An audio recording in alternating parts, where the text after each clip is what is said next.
දැන් මේ ටික විකුණ ගන්න අපි කන්ටැක්ට් කරන්නේ කවුද? ඔයා තාම රට යන එක ගැන හිතනවද? නතු සංක. අපි බැංකුවේදී කතා කරගමු. මට නම් මේ ගමන යන කිසි උවමනාවක් නැහැ. මට නම් ආයි කොහොමවත් ගෙදර යන්න බෑ. මටත් බෑ. ඇත්තටම දැන් අපි මොකද කරන්නේ? නාට්‍ය තරංගයේ අවසානයේ යුරෝපීය රටවල සංචාරයක් හිමි වේ. දැන් කාටද බම් පුළුවන් මේ රට යන්න කියලා නාට්‍ය කණ්ඩායමක් හදාගන්න? කවුද අපිට රඟපාන්න උගන්නන්නේ? එකෙක් ඉන්නවා.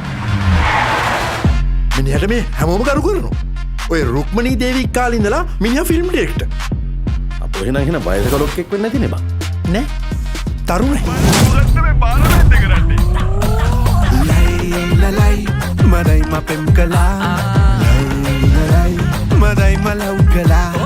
ලයි ඇයි ගියේ වෙම්බෙලා. ලයි මම මෙහෙ තනි වෙලා. මන් නම් හිතන්නේ අපි ඔක්කොටම එකට ඉන්න තැනක් හම්බෙයි කියලා.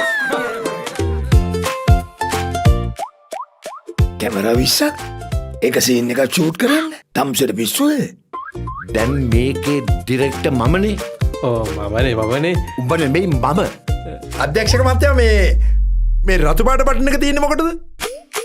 මොන වුණත් ජනාමගේ යාළුවනේ. හැබැයි මට මේ නංගිට බෑ කියන්න බෑ. ඒක නිසා මම ඕකේ වැඩේට. පිස්සුද ඔය තමුසෙට? ලස්සනයි කියලා හිතන් ඉන්නේ බලනකො ඔය තමුසෙක හැටි විතර. තමුසෙට කලින් බඩේනවා වයසට වඩා වයස පේනවා. දෙන්නේ තොට දැනගනින් නා කියා. යකෝ මම මේකෙන්ද මිරිස් කුඩු දාන්න හදන්නේ. ඕකෙන් මිරිස් කුඩු දැම්මොතින් ගිනි නිවන හමුදාවට ලැට්ටක ළඟට වෙලා ඉන්නේ. දවසක් මමත් කෙල්ලකින් අහගෙන කෑම හැදුවා. එදානේ මං අර කඩෙන් බල්ලට පවා කෑම අරන් ආවේනේ. පොඩි ප්‍රශ්නයක් තියෙනවා. ඇයි උළුවස්ස කොටද? නෑ ඔයාට යන්න පුළුවන්. එයා මට කිව්වේ සිකා ඔයා කතා කරන්න ඕනේ නෑ. ඔයා නිදාගන්න. ඔයා හුස්ම ගන්න සද්දය අහගෙන මන් නිදාගන්නම් කියලා. ඒකිට නෙවෙයි බං මට නිින්ද යන්නෙත් නෑ. උඹ කොරෝන සද්දෙට. ලෑම් මාස්ටරයක් කටේ දාගෙන බං. මැරිලක් පැයක් ආදරේ වැටුණත් හිනා උනේම හිනා වෙලා නැගිට්ටුවෙත් බොකේ යාළුවෝ. කෙලවෙන බවක් නම් හැඟෙයි ඉල්ලන් කන්න හිතයි. කරලෙන්න පිට හොඳයි කියා ඉමු දැන් සමියේ. ආනේ මට හික්ම ගෑවුණා ලක්කෙගේ හිලක් මගේ සනා. අපිටත් නගිනවා යකා දුකටත් වෙන්නේ අපි හිනා. ආනේ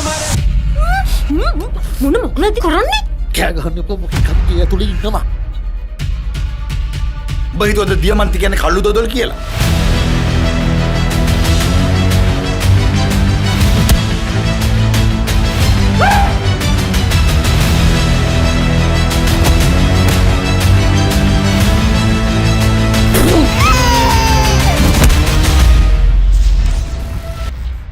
මං කෙල්ලව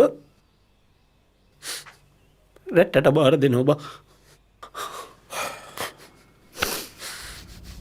ගුත්තිල වගේ. ගුත්තිල නෙවෙයි ගොනෝ ගෑණි දන් දුන්නේ. සොරි මෙයා කවුද මේ මූසිල? ලකදීම ඔබේ සිනමා ශාලාවේදී